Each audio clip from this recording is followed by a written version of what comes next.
Do you have decision paralysis?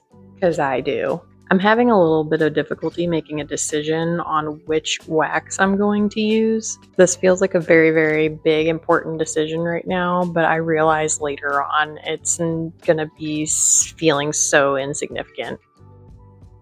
Today we're gonna do a bit of a wax showdown. We're gonna pour 3 different candles, same vessel, same fragrance load, different wax with their respective wicks. And then in a few days, probably around like 7 to 10 days, we're gonna do a little mini burn test and have a little competition and see which one I think is burning the best. And from there, hopefully I'll be able to finally make a decision on which wax I'd like to use going forward. I'm really struggling with making this decision. So I'm hoping doing a little bit of research and testing in this manner will give me the confidence to make a final decision. I'm actually filming this intro much later in the day. I filmed the rest of the video early this morning, but you know how it goes sometimes. The day gets away from you, and it was a little busy here, so I'm just getting around to doing the intro right now.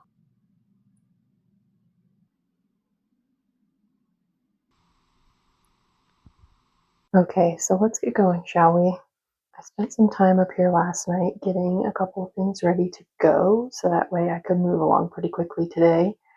Um, because as everyone knows, I do most of this type of work during nap time. So we've been having a little bit of a tough time with teething and developmental leaps and things like that. I don't know how well he's going to nap today, so I wanted to try to set myself up for success. Let me show you what I got set up last night.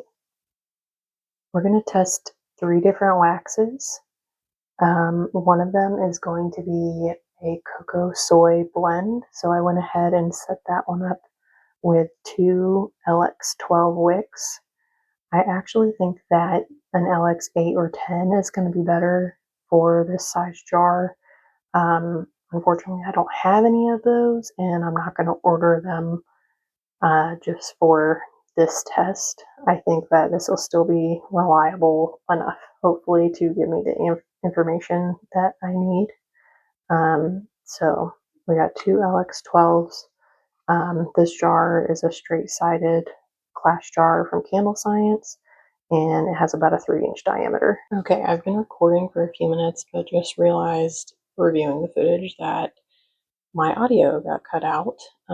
So I had to swap mics and review some of that footage. So let me rewind just a little bit. The second wax that I'm going to review is going to be a 100% pure soy. So again, it's the same 3-inch glass straight-sided jar from CandleScience, and I've set this one up with a CD18. You can see that here. And the very last one I'm going to test today is going to be CandleScience Simply Soy Artisan Wax. Again, same jar. I don't love these wick bars. I think I'm going to swap these out at some point. Straight-sided glass jar with a 3-inch diameter, and I've set this one up with a CD20 wick. So as I mentioned, we have 3 different wax types. The first one is actually already in the warmer. This is part of the footage that got cut off with the mic issue, but I put the coconut soy in the warmer first, just knowing that it will take less time from the time I mix the fragrance in to the time that I pour. So I'm trying to work with the fastest wax first and do my slowest wax, which is the 100% soy, at the very end, because that has a lot lower pouring temperature. I also have my other 2 waxes ready. This is the 100% soy. It's in a flake form. The coconut soy also is pretty similar to this. And lastly, this will be the one I pour second, is the Simply Soy Artisan Wax, which comes in a little grain or pebble. We're going to use Moroccan Cashmere from CandleScience for all of these today, and I'm going to pour all of these at 8%. It just happened to be the one that I had the largest amount of fragrance oil hanging around, So we're going to use this one. Luckily, it is a pleasant scent that I like very much. Our first wax is warmed up. Let's go ahead and get our fragrance ready. Since we're doing 8% in these jars, the math brought me to 0.7 ounces of fragrance. Since these are all the same, I'm going to go ahead and get all of them poured. Ho ho, on the money. Look at me go. Okay, our wax is up to temp. Okay, that wax just came out. It's at about 200 degrees. As you can see, I wrote down on the board my temperatures, target temperatures I should be looking for today, just to make things easier on myself. And I'm basically following manufacturers' suggestions on temperatures for this test. My test later on, I'll take some more liberties and experiment more, but I'm trying to give each of these waxes the best chance possible. So we're waiting for it to come down to about 185, and then we'll add our fragrance.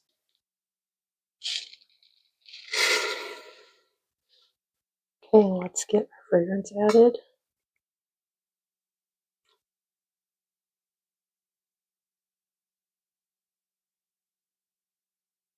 We're going to pour this coconut soy wax at about 170, so I really need to keep an eye on the temperature.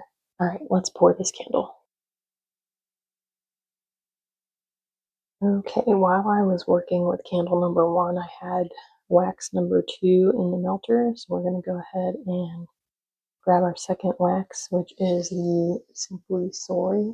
Okay, we're just checking for that 180 degree Fahrenheit temperature so we can get our fragrance oil added here. In the meantime, I'm going to get the last wax into the warmer.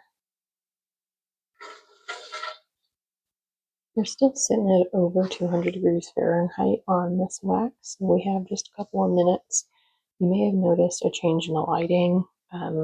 We're having some pretty gloomy weather here today. It is raining and there's a little bit of snow rolling in, so it's a little bit dark outside, and I needed to turn the light on. The natural light was no longer cutting it. I just added my fragrance to the second wax, the Simply Soy wax.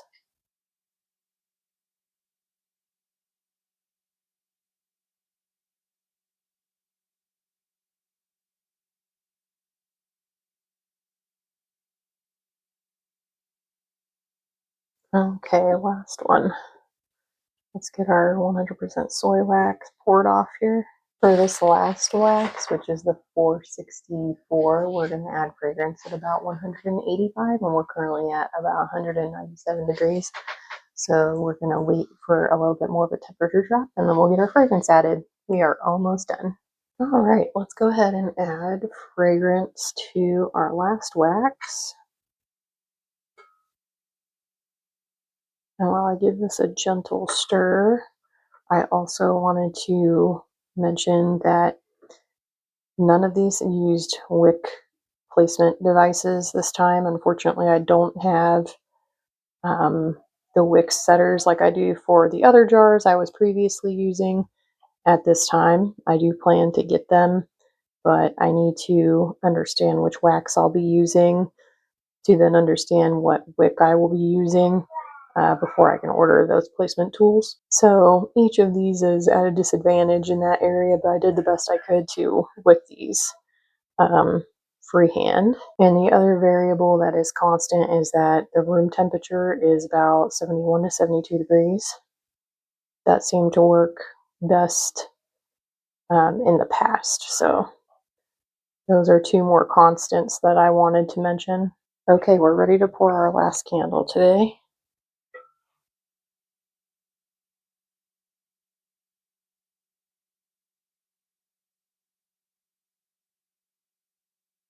Thank you so much for spending your time here today. I hope you'll come back in a week or two to see the results of this burn test and uncover which wax we're going to be using going forward. Don't forget to subscribe to the channel if you want to be notified when I'm posting, so that way you can come back for part 2 of this video. And don't forget to follow us on Instagram at Chronicle Home Co for more up-to-date behind the scenes content. Thanks so much for spending your time here. We'll see you soon.